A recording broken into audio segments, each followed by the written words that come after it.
Sonia Malik here and आज हमारा chapter है chapter number 4 that is alternative centres of power और जिसका नाम अभी चेंज हो चुका है as new centres of power. ठीक है, इसके अंदर हमारे कुछ एडेड टॉपिक्स हैं, ब्रिक्स, रशिया, इंडिया, इजराइल। ठीक है, उन सभी को मैं अपनी वीडियोस के अंदर कवर करने वाली हूँ एंड इस चैप्टर का जो नया नाम है that is your new centres of power. Centre of power क्या होता है कि शक्ति का केंद्र, कि किन किन एरियाज पे, किन किन कंट्रीज में या फिर किन ग्रुप ऑफ कंट्रीज में पावर है। आज उनके पास power, power means simple power, कि किसके पास शक्ति है, किसकी मिलिट्री ज्यादा स्ट्रोंग है, किसकी इकोनॉमी ज्यादा स्ट्रोंग है, कौन दूसरों को इन्फ्लुएंस करता है। देखो, अब यहाँ पे सबसे पहले हमारा टॉपिक है यूरोपियन यूनियन का। तो उसके अंदर अब यूरोपियन यूनियन को स्टडी करने से पहले हम स्टडी करेंगे सेकेंड वर्ल्ड वॉर का। देखो मतलब ये बना कैसे, यूरोपियन यूनियन जो है वो बना कैसे। देखो सेकेंड वर्ल्ड वॉर हुई थी, ठीक है, 1939 से 1945 के बीच में, जिसके अंदर एलाइड ग्रुप और एक्सेस ग्रुप, दो ग्रुप थे। इनके अंदर ये 3 नेशंस और इनके अंदर ये 4 नेशंस थे। आपस में इन्होंने लड़ाई की, ठीक है। ये एक्सेस ग्रुप जो है हमारा हार गया था, लेकिन ऐसा नहीं है कि जो एलाइड ग्रुप के मेंबर्स थे उनको नुकसान नहीं हुआ, नुकसान उनको भी उतना ही हुआ था। तो अभी जो ये यूरोप की कंट्रीज यानी कि जर्मनी, इटली, ब्रिटेन, फ्रांस, मतलब जो कंट्रीज पहले कमजोर थी उन्हें ज्यादा नुकसान हुआ, उनकी इकोनॉमी ज्यादा खराब हुई। तो यूरोप ने सोचा भाई जो मैं अपनी पुरानी दुश्मनी रख रहा हूं, क्या मुझे वो मेंटेन करनी चाहिए, क्या मुझे अभी भी उसी तरीके के रिलेशंस रखने चाहिए, या फिर मुझे कुछ नए प्रिंसिपल्स पे काम करना चाहिए।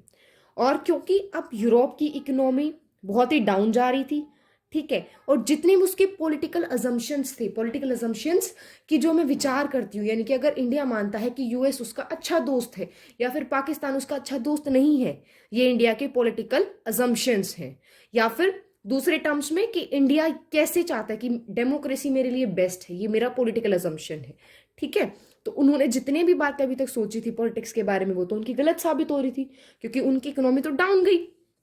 अब ऐसी सिचुएशन में जब उनके पास पैसा नहीं था, पैसा इन द सेंस कि उनकी इकोनॉमी बहुत डाउन जा रही थी, तो उस टाइम पे हमारे पास आए मार्शल प्लान। मार्शल प्लान क्या था कि मार्शल नाम का जो प्राणी था, ठीक है, यानी कि यूएसए के अंदर एक इंपॉर्टेंट ऑफिशियल जो था, एक ऑफिसर जो था, वो एक प्लान लेकर आया। उसने क्या कहा कि अमेरिका जो है यूरोप को फाइनेंशियल हेल्प देगी, ठीक है। तो उसने कहा हम भी तो हमारी वजह से तो तुम हारे हो भाई, हमने भी तुम्हारे साथ फाइट की है, तो क्योंकि तुम्हारी इकोनॉमी बहुत डाउन जा चुकी है तो हम तुम्हारी हेल्प करना चाहते हैं कि तुम्हारी इकोनॉमी सही हो सके। तो इसी के लिए उन्होंने बनाई OEEC, that is organisation for European economic cooperation, यानी कि ये इसका नाम था। इस ऑर्गेनाइजेशन के थ्रू वो वेस्टर्न कंट्रीज को, वेस्ट को यानी कि वेस्टर्न जो कंट्रीज हैं उनको हेल्प देंगे, फाइनेंशियल हेल्प, कि उनको पैसे की हेल्प देंगे। कौन?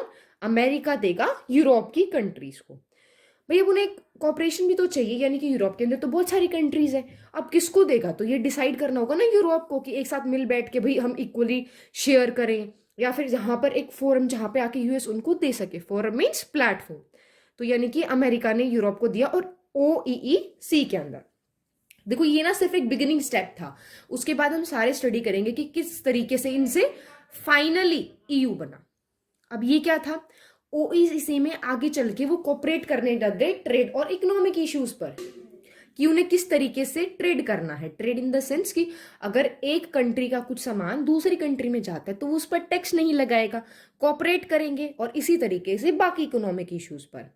और प्लस यूएस साथ साथ अपना सिक्योरिटी स्ट्रक्चर भी बनाता जा रहा था, दैट इज नाटो, है ना। नाटो के बारे में हम स्टडी कर चुके हैं कि किस तरीके से कि एक कंट्री पे अटैक मतलब सब पे अटैक। तो यहां से हमारी स्टार्ट होती है कि EU ने कैसे सोचा कि मुझे EU बनना है। तो भाई अब देखो, यूरोपियन यूनियन यानी कि EU, यूरोप के जो नेशंस हैं उनकी एक यूनियन, जैसे ट्रेड यूनियन होती है, स्टूडेंट्स की यूनियन होती है, मतलब उनके पास एक कॉमन कोज है, एक कॉमन कारण है जिसके लिए वो सब एक साथ जुड़े हुए हैं। तो इसी तरीके से EU का मेन कारण क्या था, इकोनॉमिक इंटीग्रेशन, यानी कि किस तरीके से वो सभी एक साथ रहेंगे, किनका? यूरोपियन कैपिटलिस्ट कंट्रीज का। अब इसका मतलब क्या है कि जो कैपिटलिस्ट क्या होता है कि जो लोग फॉलो करते हैं कि कैपिटलिज्म को, डेमोक्रेसी के साथ साथ आता है, बट इसके अंदर क्या होता है कि हर कोई फ्री होता है, जैसे मर्जी चाहे वो अपना बिजनेस कर सकता है, गवर्नमेंट उसमें इंटरफेयर नहीं करेगी, है ना, कैपिटलिस्ट कंट्रीज जैसे यूएसए में होता है, बट चाइना में नहीं है, रशिया में नहीं है।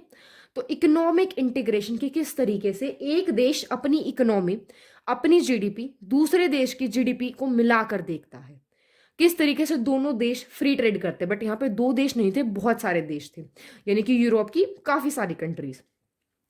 तो अब इन सब की स्टार्टिंग हुई ट्रूमन डॉक्ट्राइन से। हमने स्टडी किया यूरोप किस तरीके से वार की वजह से फाइनेंशियली कमजोर हो गया था, तो उसे पैसे की जरूरत थी।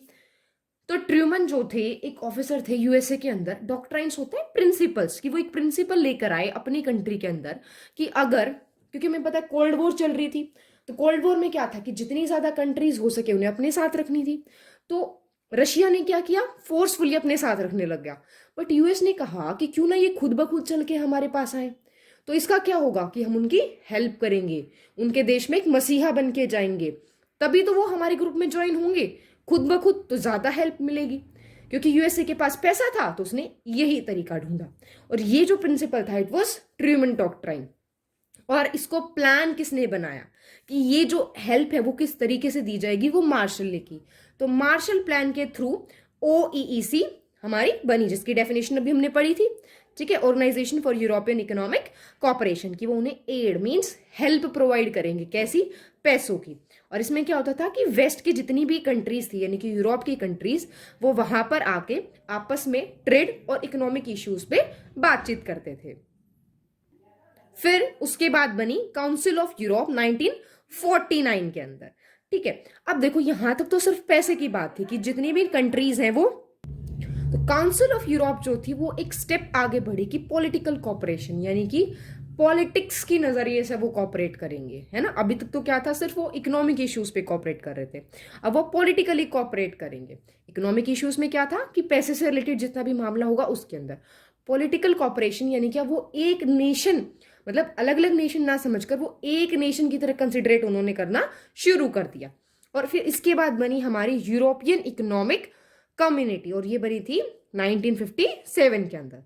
यहां पे क्या बना, यूरोपियन पार्लियामेंट बनी थी।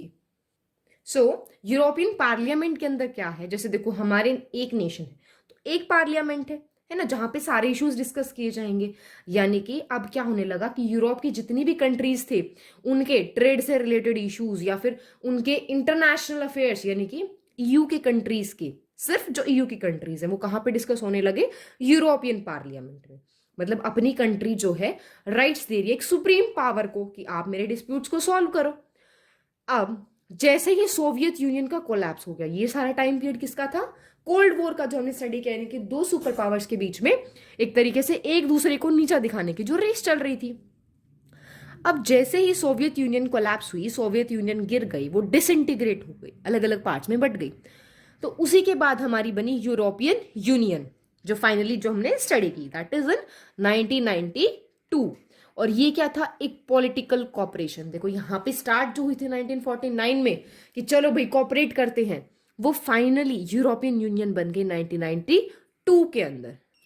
अब यूरोपियन यूनियन के देखो उनमें कॉमन चीजें क्या आई, बहुत सारी कॉमन चीजें थी। पहले तो उन्होंने फॉरेन और सिक्योरिटी पॉलिसी की, यानी कि सिक्योरिटी पॉलिसी के अंदर क्या था, जैसे नाटो के अंदर था कि एक देश पे अटैक हुआ तो सभी मिलकर उसका सामना करेंगे, इस तरीके से। और फॉरेन पॉलिसी यानी कि उनके आपस में रिलेशंस कैसे रहेंगे, उनको कॉमन रखा गया। एक सिंगल करेंसी बना दी गई, सिंगल करेंसी उनकी क्या थी, यूरो, ठीक है। बट उन्होंने कॉन्स्टिट्यूशन बनाने की भी कोशिश की, वो नहीं बन पाया। बट उनके पास फिर भी बहुत सारी चीजें कॉमन थी, जैसे कि उनका कॉमन फ्लैग है, उनके कॉमन फाउंडिंग डेट है और उनकी करेंसी कॉमन है, ठीक है। और एक चीज यहाँ पे कि जो इनकी फॉरेन एंड सिक्योरिटी पॉलिसी जो कॉमन करी जा रही थी वो थी अंडर maastricht ट्रीटी। जैसे मार्शल प्लान में उनको हेल्प दी जा रही थी, तो इसी तरीके से maastricht ट्रीटी के अंदर उनको फॉरेन और सिक्योरिटी पॉलिसी कॉमन रखनी थी। अब देखो ईयू एक्सपैंड तो कर रहा था, बट हर कोई उसकी इस एक्सपैंडिंग से, एक्सपैंडिंग मीन्स जब यूरोपियन यूनियन के अंदर दूसरे नेशंस आना चाहे, है ना, कि और ज्यादा नेशंस पढ़ेंगे, ज्यादा जीडीपी होगी। जीडीपी क्या होता है, ग्रोस डोमेस्टिक प्रोडक्शन, यानी कि एक कंट्री जितना भी फाइनल वैल्यू बनाती है, मतलब इंडस्ट्री ने जितना भी बेचा, जितनी भी इंडस्ट्रीज हैं पूरे देश की, उन्होंने कितना बेचा, कितना उन्हें फायदा हुआ, हर एक सेक्टर, यानी कि प्राइमरी, सेकेंडरी और टर्शरी, तीनों सेक्टर्स को कितना फायदा हुआ, मतलब देश की इनकम का इंडेक्स होता है वो, ठीक है। तो अब देखो ईयू इसी तरीके से एक्सपैंड तो हो रहा था, बट हर कोई खुश नहीं था, हर कोई यानी कि हर एक मेंबर उसका खुश नहीं था। मेंबर कौन था? एक कंट्री। जैसे एग्जाम्पल के लिए ब्रिटेन जो था उसने यूके को मास्ट्रिच ट्रीटी से बाहर रखा। उसने कहा कि मैं उसके साथ एक फॉरेन पॉलिसी शेयर नहीं करूंगा और ना ही मैं उसके साथ सिक्योरिटी पॉलिसी शेयर करूंगा। अब देखो इकोनॉमिक इंटीग्रेशन हम क्लियर कर चुके हैं, ठीक है। ये इसी तरीके से तुम्हें फॉर्मेशन में याद करनी है स्टेप बाय स्टेप की पहले कौन सी बनी थी। अब नेक्स्ट हम बात करते हैं ईयू की पावर के बारे में कि भाई ईयू ठीक है बड़ा अच्छा है, ठीक है, बन गया। अब उसकी पावर क्या है, क्योंकि बिना पावर के तो कोई कुछ भी नहीं है ना, और हमारा चैप्टर का नाम ही है न्यू सेंटर्स ऑफ पावर। तो ईयू के पास 4 तरीके की पावर है। पहली है political, economic, diplomatic and military. तो सबसे पहले पढ़ते हैं पॉलिटिकल। पॉलिटिक मतलब क्या होगी कि वर्ल्ड के जो पॉलिटिकल अफेयर्स हैं, हम कहते हैं ना इंटरनेशनल रिलेशंस की, इंडिया के इजराइल के साथ कैसे रिलेशंस है, इंडिया के यूएसए के साथ कैसे रिलेशंस है, तो पॉलिटिकल रिलेशंस। अब उसमें जो कंट्री ज्यादा पावरफुल होगी, सिंपल है, सब उसके साथ अच्छे रिलेशंस बना के रखेंगे। बट एक कंट्री खुद ही कमजोर है तो उसके साथ कोई इतना इंटरेस्टेड नहीं होगा। तो पॉलिटिकली जो ईयू है उसके जो 2 मेंबर्स हैं ब्रिटेन और फ्रांस, वो यूनाइटेड नेशंस के अंदर सिक्योरिटी काउंसिल के परमानेंट मेंबर्स हैं। और हमें पता है सिक्योरिटी काउंसिल के सिर्फ 5 ही परमानेंट मेंबर्स होते हैं, है ना, जिसके पास वीटो पावर होती है। वीटो पावर या अभी नेक्स्ट है हमारा इकोनॉमिक की, उसके पास देखो भाई ईयू है तो इकोनॉमी तो है ही। अब सबसे इंपॉर्टेंट पार्ट, पूरे वर्ल्ड की सबसे बड़ी इकोनॉमी है। अब सबसे बड़ी इकोनॉमी है, जैसे हम बोलते हैं डॉलर की वैल्यू बहुत है, लेकिन यूरो की वैल्यू डॉलर से भी ज्यादा है। आज के टाइम पर अगर कोई सबसे ज्यादा चल रहा है तो वो यूरो है, ठीक है, क्योंकि इसकी जीडीपी 2016 के अकॉर्डिंग $17 ट्रिलियन थी, ठीक है, ट्रिलियन समझ लो, बहुत ज्यादा थी। बट ये भी है इसलिए है क्योंकि ये बहुत सारे नेशंस में रहे हुए हैं, और यूरो जो है वो डॉलर को भी डोमिनेट करता है, ठीक है, वही बात। और ये असर्टिव होना चाह रहा है। देखो असर्टिव वर्ड का मीनिंग हमने इससे पहले जो मैंने चैप्टर एक्सप्लेन किया था उसमें भी बताया था कि इंदिरा गांधी जो है असर्टिव होना चाहती थी, मींस कि डोमिनेट होना चाहती थी, कि डोमिनेटिंग पावर बनना चाहती थी, जो सब पे अपना कंट्रोल रख सके, अपनी पावर दिखाना चाहती थी। तो ईयू जो है वो इसी तरीके से असर्टिव हो चुका है आज के टाइम पे। डिप्लोमैटिक, देखो भाई डिप्लोमैटिक ना एक ऐसी वर्ड होती है, जैसे फॉर एग्जाम्पल आप डिप्लोमेटिक कब होते हो, जैसे किसी ने भी आपसे फ्रेंड ने पूछा चलो भाई आज बाहर चलते हैं, ठीक है, तो नॉर्मली आपका आंसर अगर आप नहीं जाना चाह रहे हो, मना भी नहीं कर सकते क्योंकि वो तो आपकी फ्रेंड है ना, तो आप क्या बोलोगे, मैं पेरेंट्स से पूछ के बताती हूँ, राइट। इसका मतलब क्या हुआ, आपने मना भी नहीं किया और आप जा भी नहीं रहे, क्योंकि आप रिलेशन खराब नहीं करना चाहते, तो आप डिप्लोमैटिक हो रहे हो, ठीक है, समझ रहे हो। तो डिप्लोमैटिक होना ये होता है। अब देखो किसी भी नेशन के लिए बहुत इंपॉर्टेंट होती है, क्योंकि ना ही वो किसी भी नेशन के साथ झगड़ा कर सकता है और ना ही बिल्कुल उसे हाँ भाई तू मेरा भाई बंधु है ऐसे भी नहीं कर सकता, तो उसे डिप्लोमैटिक रहना पड़ता है ना, कूटनीतिज्ञ जिसे हम कहते हैं, जैसे कृष्ण जी थे वो सबसे बड़े डिप्लोमैटिक थे, है ना। तो इसमें क्या होता है, ये क्यों जरूरी होता है इकोनॉमिक इन्वेस्टमेंट के लिए, कि अगर उन्हें कहीं भी इन्वेस्टमेंट करनी है ईयू को, तो जिसके पास ज्यादा पावर होगी वही अच्छे से इन्वेस्ट कर पाएगा। और ईयू क्या करता है कि उनके साथ नेगोशिएशन करता है बजाय कोएशन के, यानी कि उनके साथ समझौता करता है बजाय उन पर दबाव बनाने के। वो ऐसा भी नहीं दिखाता कि मैं तुम्हें दबा रहा हूं, ठीक है, मतलब वो दिखाता है कि दोनों का फायदा, विन विन वाली सिचुएशन रखता है, कि सामने वाले का भी फायदा और मेरे का भी फायदा। इसे बोलते हैं डिप्लोमैटिक टर्म्स। अब मिलिट्री के वे से भी इंपॉर्टेंट है, ठीक है भाई आपके पास पैसा है बट पावर भी तो होनी चाहिए, है ना। तो मिलिट्री के टर्म्स में सेकंड लार्जेस्ट मिलिट्री है ईयू की, एंड प्लस सेकंड लार्जेस्ट ही ये स्पेंड करता है, मतलब जो इसका डिफेंस है उस पर खर्चा भी उतना ही करता है। 500 इसके पास न्यूक्लियर वॉर हेड है, यानी कि 500 वेपन जिससे न्यूक्लियर वेपन्स जो है वो लॉन्च कर सकता है। एंड सेकंड आता है ये स्पेस एंड कम्युनिकेशन टेक्नोलॉजी के अंदर। अब आपकी बुक में एक छोटा सा कंसेप्ट दिया गया है और काफी इंपॉर्टेंट है, that is euro scepticism. Euro क्या था, यूरोपियन यूनियन की करेंसी। स्केप्टिसिज्म, स्केप्टिक्स क्या होता है, ये भी हम पहले पॉलिटिक्स में स्टडी कर चुके हैं, यानी कि स्केप्टिक्स होते हैं क्रिटिक्स। बट स्पेक्टिसिज्म क्या होता है कि एक्ट ऑफ क्रिटिसाइजिंग, मतलब किसी को क्रिटिसाइज करना, यानी कि माना आप एक क्लास के स्टूडेंट हो, ठीक है, बट आप अपने ही क्लास के रूल्स को फॉलो नहीं कर रहे हो, मीन्स आप उसको क्रिटिसाइज कर रहे हो, तो आप क्लास पैक्टिसिज्म हो। और इसी तरीके से जब यूरोपियन यूनियन के मेंबर्स यूरोपियन यूनियन को क्रिटिसाइज करते हैं, उसको गलत बताते हैं, उसके रूल्स को फॉलो नहीं करना चाह रहे, उसे हम कहते हैं यूरो स्केप्टिसिज्म। सो इसमें हुआ क्या कि जो ईयू के मेंबर्स हैं वो ईयू को क्रिटिसाइज कर रहे थे, यानी कि उसकी कुछ पॉलिसीज को उन्होंने नहीं माना। इसका मतलब यही हुआ कि वो उसे क्रिटिसाइज कर रहे हैं। तो फॉर एग्जाम्पल देखो, यहाँ पे कुछ एग्जाम्पल्स दिए गए हैं जिनको तुम्हें याद करना है। जैसे ब्रिटेन के जो पीएम थे टोनी ब्लेयर, जब अमेरिका ने इराक पे इन्वेजन किया, यानी कि इराक पे कब्जा किया, इराक पे हमला बोल दिया, तो उस टाइम पे ब्रिटेन ने अमेरिका का साथ दिया, बट यहाँ पे तो उन्हें खिलाफ होना चाहिए था। जर्मनी और फ्रांस ने इसका अपोजिशन किया कि नहीं, ये तो गलत कर रहे हैं। सो नेक्स्ट इसी तरीके से ब्रिटेन ने यूके को यूरोपियन मार्केट से बाहर रखा। यूरोपियन मार्केट क्या था कि जहां पे यूरोप के जो ईयू के मेंबर्स हैं, वो कोई भी मेंबर एक कंट्री का दूसरी कंट्री में कोई भी सामान बिना टैक्स के बेच सकता है।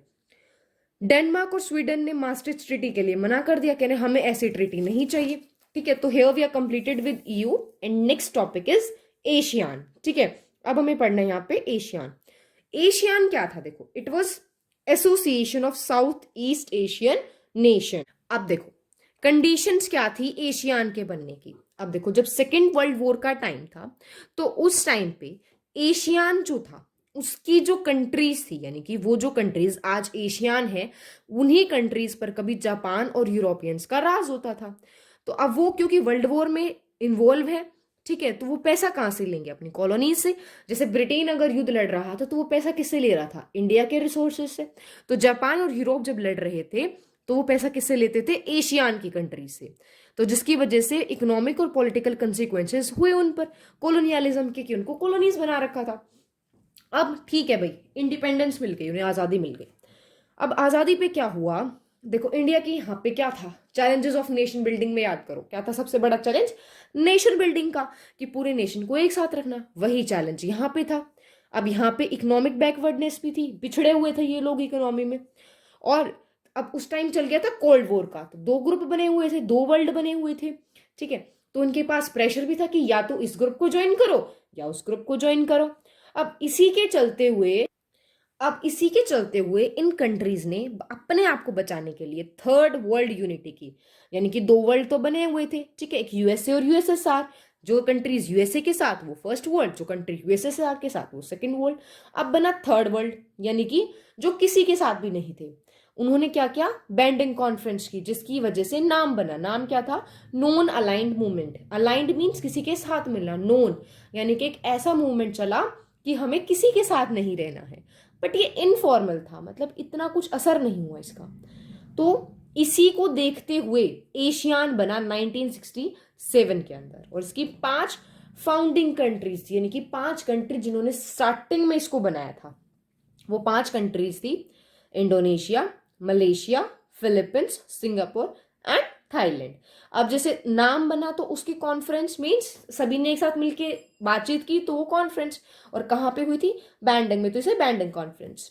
और इसी तरीके से यहाँ पे ये हुई थी बैंकॉक डिक्लेरेशन। डिक्लेरेशन मींस घोषणा करना कि भाई ऐसी ऐसी बात और हम ऐसा करने वाले हैं। तो एशियन की कंट्रीज ने कहा कि हम सब एक साथ रहेंगे, और ये कहाँ पे हुआ था, बैंकॉक में, तो इसीलिए इसका नाम दे दिया बैंकॉक डिक्लेरेशन। तो अब कोई भी क्वेश्चन पूछे कि बैंकॉक डिक्लेरेशन क्या था, एक ऐसी डिक्लेरेशन जिसमें एशियान बना था 1967 के अंदर, 5 इसकी फाउंडिंग कंट्रीज थी। अब देखो इसके 2 मेन ऑब्जेक्टिव्स रखे उसने उस टाइम पे। पहला क्या था कि इसे इकोनॉमिक प्रोग्रेस चाहिए, ठीक है भाई, सोशली भी चाहिए, कि इसे पैसे में भी प्रोग्रेस करनी है क्योंकि ये बैकवर्ड थे। सोशली प्रोग्रेस क्यों चाहिए, क्योंकि जब जिन भी कंट्रीज पे कॉलोनियलिज्म हुआ था वो पिछड़ गई थी, मतलब एक सभ्य कंट्रीज जो होती हैं, सिविलाइजेशन है ना, एक सभ्य तरीके से रहना, बढ़िया सी सोसाइटी बना के रहना, तो वो सोशल प्रोग्रेस भी चाहते थे, प्लस वो कल्चरल डेवलपमेंट भी चाहते थे। क्योंकि जो जापान और यूरोपियंस ने जब उन पे कब्जा किया तो उनका कल्चर पिछड़ता गया, ठीक है। जैसे जब ब्रिटेन से इंडिया में आए तो हम लोग खादी वगैरह के कपड़े पहनते थे, बट जैसे ही यहाँ पे आए तो हम उनके जीन्स के कपड़े और ये सारी चीजें हमने पहनने स्टार्ट कर दी, तो अपना कल्चर छोड़ते गए। तो इसी तरीके से अब उनके साथ भी ऐसा ही हो रहा था। तो वो अपनी कल्चरल डेवलपमेंट करना चाहते थे। इसी के साथ साथ ये तो अलग अलग कंट्रीज की हो गई, भाई मेरा ये इंटरेस्ट है इसीलिए मैं इसमें जा रहा हूं। अब उनका कलेक्टिव इंटरेस्ट क्या था कि रीजनल पीस। रीजन क्या होता है कि एक पर्टिकुलर रीजन, तो यहाँ पे कौन सा रीजन था, साउथ ईस्ट रीजन, क्योंकि सबसे ज्यादा झगड़े कहाँ पे होते हैं, पड़ोसियों से होते हैं। दूसरी गली के इंसान से इतने झगड़े नहीं होते जितने पड़ोसी से झगड़े होते हैं। तो सबसे इंपॉर्टेंट था उनके लिए रीजनल पीस। अब ऑन रूल ऑफ लॉ की शांति बनाए रखेंगे, बट किसका दबदबा रहेगा, कानून का, लॉ का। प्लस यूएन चार्टर, यानी कि प्रिंसिपल्स क्या रहेंगे उस लॉ के, यूएन चार्टर के। यूएन चार्टर क्या था, जब यूएनओ बना, यूनाइटेड नेशंस ऑर्गेनाइजेशन, के किस तरीके से सभी देश आपस में मिलजुल कर रहेंगे, तो उसने कुछ चार्टर बनाया, मींस लिस्ट बनाई प्रिंसिपल्स की, और उन्हीं के बेसिस पे एशियान ने अपने रूल्स बना दिए। अब देखो अब क्या हुआ, ठीक है भाई, प्रिंसिपल्स भी समझ में आ गए। अब हम आगे बढ़ते हैं। सबसे पहले हम डिस्कस करते हैं एशियान वे। एशियान वे, वे मीन्स तरीका, कि एशियान तरीका क्या है, क्यों वो सबसे अलग है। एशियान क्या करता है, एक फॉर्म ऑफ इंटरेक्शन है। इंटरेक्शन मीन्स आपस में बातचीत किस तरीके से करेंगे, जो कि बहुत ही इनफॉर्मल होगा। मतलब उन्हें ऐसा नहीं दिखाना कि आप इंटरनेशनल लेवल पे हो, इस तरीके से बात करनी है, आपको ऐसे रहना है, नहीं, बिल्कुल इनफॉर्मल। यानी कि यहाँ पे कहना क्या चाह रहे थे, इस तरीके से नहीं दिखाना कि कोई रिश्तेदार से बात करो, जैसे घर में अगर कोई रिश्तेदार आते तो बच्चे बड़े फॉर्मल हो जाते हैं ना, आंटी जी नमस्ते, uncle ji hello how are you, है ना, इस टाइप की। बट वहीं पर अगर वो अपने भाई बहन के साथ बातें कर रहे हैं तो बड़ी इनफॉर्मल रह के, हाँ भाई चल खड़ा हो, जगह छोड़, दैट वे। ठीक है, तो वो कह रहे हैं हमें वो भाई बहन वाला रिश्ता रखना है, रिश्तेदारों वाला नहीं रखना। तो एक बहुत ही इनफॉर्मल वे रहेगा उनकी इंटरेक्शन का। और इसके साथ साथ नॉन कॉन्फ्रेंटेनिस्ट, यानी कि कभी भी कॉन्फ्रेंट नहीं करेंगे एक दूसरे को, मतलब आमने सामने होके बात नहीं करेंगे। इसका मतलब क्या हुआ, जैसे देखो हम अपने पेरेंट्स के सामने आके बात नहीं कर सकते, क्यों, बिकॉज आप उसकी रिस्पेक्ट करते हो। तो उनकी जो रिस्पेक्ट है, मतलब उनके सामने बात नहीं कर सकते, आप उनको कॉन्फ्रेंट नहीं कर सकते। तो यानी कि इसी तरीके से उन्होंने कहा कि इन कंट्रीज में, हमारे मेंबर्स में अगर कोई डिस्प्यूट होगा तो आप आमने सामने खड़े होकर बात नहीं करोगे, उस डिस्कशन को वहीं पर छोड़ दोगे। और यही था एशियान वे। अब देखो 2003 के अंदर एशियान ने अपने 3 पिलर्स बनाए। 3 पिलर्स, पिलर्स क्या होते हैं, देखो जिसपे हमारे घर की नींव टिकी होती है ना, कि स्ट्रॉन्ग स्ट्रेंथ देने वाले पिलर्स क्या हैं उनके। तो 3 पिलर्स की 3 मेन चीजों पे हमें काम करना है, जिनको हमें स्ट्रॉन्ग बनाना है। पहला क्या था, सिक्योरिटी कम्युनिटी, इन सभी को हम आगे डिटेल में पढ़ेंगे। नेक्स्ट क्या था, सोशियो कल्चरल एंड इकोनॉमिक, उन्हें अपनी सिक्योरिटी भी रखनी है, मतलब पूरा एशियान एकजुट है अगर उन पर कोई हमला करता है तो। सोशल, सोसाइटी के डेवलपमेंट करनी और अपने कल्चर की, प्लस इकोनॉमी की। और सिक्योरिटी कम्युनिटी को देखते हुए उन्होंने बनाया एशियन रीजनल फोरम, ARF 1994 के अंदर, यानी कि वो अपनी सिक्योरिटी और फॉरेन पॉलिसी पे कॉपरेट करेंगे, जैसे EU ने मास्ट्रिच ट्रीटी के थ्रू बनाया था। अब देखो स्टार्टिंग में तो इसकी कोई डिजायर नहीं थी EU की तरह बनने की, बट 2003 के अंदर उसने सोचा क्या दिक्कत है, बुराई थोड़ी ना है, क्या हो गया, इकोनॉमी तो अपग्रेड करनी है, चलो कर लेते हैं। तो उसी में उसने ये 3 पिलर्स बनाए थे। अब देखो, अब एशियान के कुछ स्टेप्स देखते हैं हम कि किस तरीके से वो डेवलपमेंट कर रहा है। हालांकि ये EU जो एशियान है वो US, EU और जापान इनसे छोटा है इकोनॉमी वाइज, लेकिन अब इसने कुछ बनाई है ऐसी अपनी प्रोग्रेस की, और उन्हीं में से पहला है एशियन इकोनॉमिक कम्युनिटी। इसके अंडर क्या है कि हमारा एक कॉमन मार्केट होगा, मतलब अगर आप एशियन कंट्रीज में एशियन के मेंबर्स ट्रेड करेंगे तो वो टैक्स नहीं लगाएंगे एक दूसरे पर। और जितना भी प्रोडक्शन होगा, यानी कि हम अपना ही माल यूज करके उसे यूज करें, तो प्रोडक्शन बेस्ड जो है वो एशियन स्टेट्स ही होनी चाहिए, स्टेट्स यानी कि कंट्रीज। और एक दूसरे की सोशल और इकोनॉमिक डेवलपमेंट में वो हेल्प करेंगे। और ये धीरे धीरे बहुत तेजी से बढ़ रहा है। और इसी तरीके से आगे स्टेप उन्होंने लिया फ्री ट्रेड एरिया, यानी कि एक ऐसा एरिया बना दिया, एक ऐसी जोन बना दी कि जहां पे अगर आप इन्वेस्टमेंट कर रहे हो, मतलब किसी भी कंपनी में अपना पैसा लगा रहे हो, वहां पे लेबर भेजे जा रहे हैं, कुछ सर्विसेज प्रोवाइड हो रही हैं, तो वहां पे टैक्स नहीं लगेगा, वहां पे ट्रेड व्यापार आप फ्री में कर सकते हो, है ना। अब इंडिया ने ये सिंगापुर और थाईलैंड के साथ शेयर किया है, प्लस अब ट्राई भी कर रहा है कि वो पूरी एशियान के साथ ही शेयर करे। अब देखो ये एक लेकर आया है विजन 2020। विजन क्या होता है, हमने कुछ सोचा होता है ना, सपना होता है कि ऐसा मुझे बनना है, तो इसका विजन क्या है कि ये एक सिंगल मार्केट बन जाए। कॉमन मार्केट का मतलब क्या था, शेयर कर रहे हैं। सिंगल मार्केट मतलब ये मार्केट ही एक, आप कहीं पर भी जा सकते हो। No sharing, only one market, है ना। जैसे मान लो अगर पड़ोस है, कोई अच्छे रिलेशन है आपके, तो आप कुछ चीजें कॉमन शेयर कर लेते हो, शेयरिंग होती है। बट वहीं अगर आपके भाई हैं तो एक ही घर है, सिंगल मार्केट, सिंगल होम, तो ये क्या हो रहा है, एक आउटवर्ड लुकिंग रोल है कि ये इसको बनना हुआ देखना चाहता है।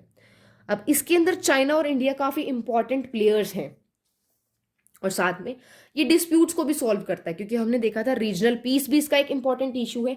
तो कम्बोडियन कन्फ्लिक्ट हुआ, यानी कि कम्बोडिया के अंदर जब कन्फ्लिक्ट हुए, आपस में एक दूसरे से टकराट हुई, और ईस्ट तैमूर एक नेशन का नाम, यानी कि तैमूर की जब ईस्टर्न पार्ट्स में कुछ क्राइसिस हुए, उसको भी इसने सॉल्व किया। और इसकी स्ट्रेंथ, सबसे बड़ी ताकत इसकी क्या है, इसका method of consulting. Consulting mean एक दूसरे से बातचीत करना, उनके विचार जानना, और वो क्या है, एशियान वे। ठीक है, अभी एशियान और ईयू हम कवर कर चुके हैं, बाकी के टॉपिक्स हम नेक्स्ट वीडियो के अंदर करेंगे। I hope you have understood. If you have any of the doubts, do let me know and do subscribe my channel and share it with your friends.